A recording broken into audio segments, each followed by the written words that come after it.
శ్రీ వారాహిదేవి జ్యోతిషాలయం విద్య, ఉద్యోగం, వ్యాపారం, పెళ్లి, ఆరోగ్యం, నాగదోషం, సంతానం, రాజకీయం, వామాచార దోషం, భార్యాభర్తల మధ్య గొడవలు, అత్తాకోడళ్ల మధ్య గొడవలు, ప్రేమించి మోసపోవడం, స్త్రీ పురుషుల వశీకరణం, ధనం నిలకడ లేకపోవడం, మీ ఎటువంటి సమస్యలకైనా 24 గంటల్లో పరిష్కారం లభించబడును.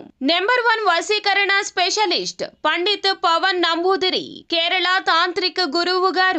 Phone number 9043637512. నా కుంభరాశి వారికి మీరు తిట్టుకున్నా సరే ఇలాగే జరిగి తీరుతుంది. అది ఏ విధంగా జరుగుతుందో, ఏ విధమైన పరిస్థితులు మీకు ఎవరి ద్వారా కలగబోతున్నాయో, ఈ రాశి వారికి జరిగేటటువంటి శుభ అశుభ పరిణామాలు ఏ విధంగా ఉండబోతున్నాయో ఈ వీడియోలో పూర్తిగా తెలుసుకుందాం. వీడియోని ఎక్కడా కూడా స్కిప్ చేయకుండా పూర్తిగా చివరి వరకు చూసినట్లయితే మేమేం చెప్పబోతున్నామో మీకు అర్థమవుతుంది. వివరాల్లోకి వెళ్లే ముందు ఛానల్ని ఇంతవరకు సబ్స్క్రైబ్ చేసుకోకుండా ఉన్నట్లయితే వెంటనే ఛానల్ని సబ్స్క్రైబ్ చేసుకుని పక్కనే ఉన్న గంట సింబల్ మీద ఆల్ అనే ఆప్షన్ ని క్లిక్ చేసినట్లయితే మేం చేసే ప్రతి వీడియో నోటిఫికేషన్ మీ వరకు చేరుతుంది.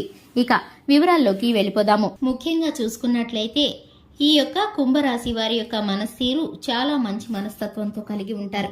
ఈ యొక్క రాశి వారు సూటిగా స్పష్టంగా మాట్లాడుతూ ఉంటారు. ఎదుటి వారి యొక్క తప్పు ఒప్పులను స్పష్టంగా చెప్పగలగడమే కాకుండా వీరు కూడా తప్పు ఒప్పులను బేరీజు వేసుకుంటూ పనులను చేసుకుంటూ ఉంటారు. ఈ రాశి వారు ఎక్కడా కూడా తప్పు చేయకుండా వీరు నీతి నిజాయితీలతో ఉండటానికి చాలా వరకు ప్రయత్నిస్తూ ఉంటారు. సంఘంలోనూ సమాజంలోనూ ఎదురయ్యే కొన్ని పరిస్థితుల కారణంగా అసహజమైన పరిస్థితులకు కొన్నిసార్లు ఇబ్బంది పడుతూ ఉంటారు. ఈ యొక్క రాశి వారికి సంబంధించి ఎటువంటి కష్టతరమైన పరిస్థితి వచ్చినా చాకచక్యంగా తప్పించుకునేటటువంటి పరిస్థితులు ఈ యొక్క రాశి వారికి కలుగుతూ ఉంటాయి. అటువంటి తెలివితేటలు, సమయస్ఫూర్తి కలిగిన వ్యక్తులు ఈ యొక్క రాశివారు. ఇక ఈ కుంభరాశిలో జన్మించినటువంటి వ్యక్తులు జీవితాంతం కూడా కష్టపడుతూ శ్రమిస్తూ పైకి రావాలనే ఉంటున్నట్లు అనిపిస్తూ ఉంటుంది వీరి జీవితం. ఎందుకంటే కనుక చిన్నతనం నుంచి బరువు బాధ్యతలు, కష్ట సుఖాలు ఎప్పుడూ కూడా ఒకదాని వెంట ఒకటి వీరికి వస్తూ ఉంటాయి.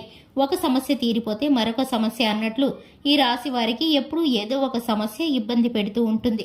ఇక ముఖ్యంగా చూసుకున్నట్లయితే ఈ యొక్క రాశి వారికి మీరు ఎంత తిట్టుకున్నా సరే మీకైతే కనుక ఒక విధమైన చెడు జరిగే పరిస్థితులు గోచరిస్తున్నాయి. మీరు ఇబ్బంది పడినా సరే ఒక వ్యక్తి ద్వారా మీకైతే కనుక కొన్ని రకాలైన సమస్యలు రాబోతున్నాయి. మీ వ్యాపార స్థానంలో గాని, మీరు పనిచేసే చోట మీ ఉద్యోగ స్థానంలో కానీ సహోద్యోగుల్లో ఒకరైతే కనుక మీ పనికి ఎప్పుడూ కూడా అడ్డుపడుతూ ఉంటారు. మీరు ఒకటి చేయదలుచుకుంటే వారు ఇంకొకటి సలహా ఇస్తూ ఉంటారు. మీరు చేసే పనిని మధ్యలో ఆపివేసి ఆ పని చేయాల్సింది అన్నట్లు బలవంత పెడుతూ ఉంటారు. వారి మాటను కాదనలేక మీరు ఎంతగానో మనసులో వారిని తిట్టుకుంటూ ఉంటారు. అయినప్పటికీ కూడా వారైతే కనుక వారి యొక్క మొండి పట్టుదలని విడిచిపెట్టకుండా మీ పైన వారి యొక్క ప్రతాపాన్ని చూపించాలనుకుంటూ ఉంటారు. వారి యొక్క అధికారాన్ని మీరైతే కనుక మీరు అనుభవించాలని, వారిని ఎప్పుడూ కూడా ఇబ్బందుల్లో పడవేయాలని అనుకుంటూ ఉంటారు. ఆ యొక్క వ్యక్తులు మిమ్మల్ని ఇబ్బంది పెట్టడానికి ఎప్పుడు ఏ అవకాశం వస్తుందా అని చూస్తూ ఉంటారు. అటువంటి వ్యక్తులు మీ పనులను అడ్డగిస్తూ ఉంటారు. అధికారుల యొక్క మాటను మీరు పడే విధంగా చేయడానికి ప్రయత్నిస్తూ ఉంటారు. కానీ మంచితనం ముసుగులో, పెద్దరికం ముసుగులో మీకు సలహాలు ఇస్తున్నట్లు వాళ్ళైతే కనుక ప్రవర్తిస్తారు. ఇది మీకు ఇబ్బందిగా అనిపించి మీరైతే కనుక వారిని తిట్టుకుంటూ ఉంటారు. అయినప్పటికీ కూడా ఈ పనులను చేయడం ఆపలేరు, అలాగే వద్దని చెప్పలేరు. మీ యొక్క మొహమాటం కారణంగా, అలాగే వారి యొక్క అనుభవానికి, వయస్సుకి మీరు మర్యాద ఇవ్వటం కారణంగా మీరు ఓర్పు, సహనానికి వారిని ఎంతగానో గౌరవిస్తున్నారని వారైతే అర్థం చేసుకోలేరు. మీ యొక్క బలహీనత అనుకుంటూ ఉంటారు. కానీ మీరైతే సమయం చూసి వారికి తగిన గుణపాఠాన్ని నేర్పించాలని ఎదురు చూస్తున్నారు. మీకైతే కనుక అటువంటి చక్కటి సమయం ఇప్పుడు కలగబోతుంది.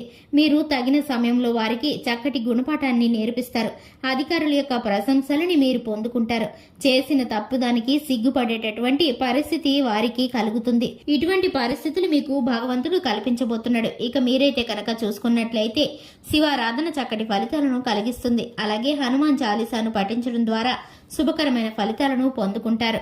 ఇక చూశారు కదండి, ఇది ఇవాల్టి వీడియో.